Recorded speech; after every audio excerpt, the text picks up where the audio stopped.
അസ്സലാമു അലൈക്കും വറഹ്മത്തുള്ളാഹി തആല വബറകാതുഹു. ബഹുമാനാദരവുകൾ നിറഞ്ഞ ഉസ്താദുമാർക്കും എൻ്റെ ശബ്ദം ശ്രവിച്ചുകൊണ്ടിരിക്കുന്ന വിദ്യാർത്ഥി സുഹൃത്തുക്കൾക്കും അല്ലാഹു സുബ്ഹാനഹു വ തആലയുടെ കരുണയും അല്ലാഹു സുബ്ഹാനഹു വ തആല വർഷിക്കുമാറാകട്ടെ. ബഹുമാനികളെ, ഞാൻ നിങ്ങളോട് ഒരു ലളിതമായ ചോദ്യം ചോദിക്കട്ടെയോ?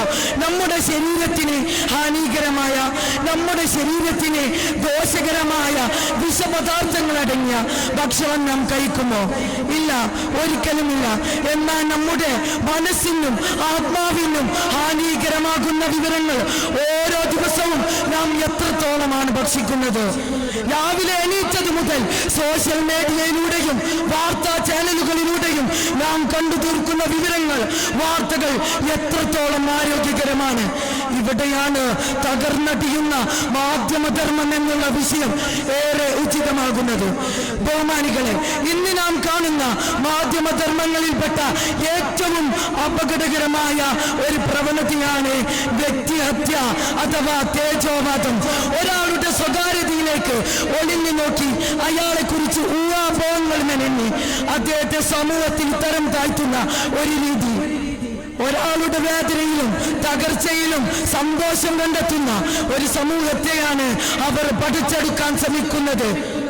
ഈ സമയത്ത് 1400 വർഷങ്ങൾക്ക് മുമ്പ് പരിശുദ്ധമായ ഖുർആൻ പറയുന്നു, യാ അയ്യുഹല്ലദീന ആമനൂ ഇജ്തനിബൂ കസീറൻ മിനൽ വന്നി ഇന്ന ബഅദൽ വന്നി ഇസ്മുൻ വലാ തജസ്സസൂ വലാ യഅ്തബ ബഅദുകും ബഅദ. എല്ലാ സത്യവിശ്വാസികളെ, നിങ്ങൾ ഊഹങ്ങളിൽ നിന്ന് മിക്കതും വെടിയണേ. തീർച്ചയായും അതിൽ ചിലത് പാപമാണ്. നിങ്ങൾ ചാരവൃത്തി നടത്തരുത്.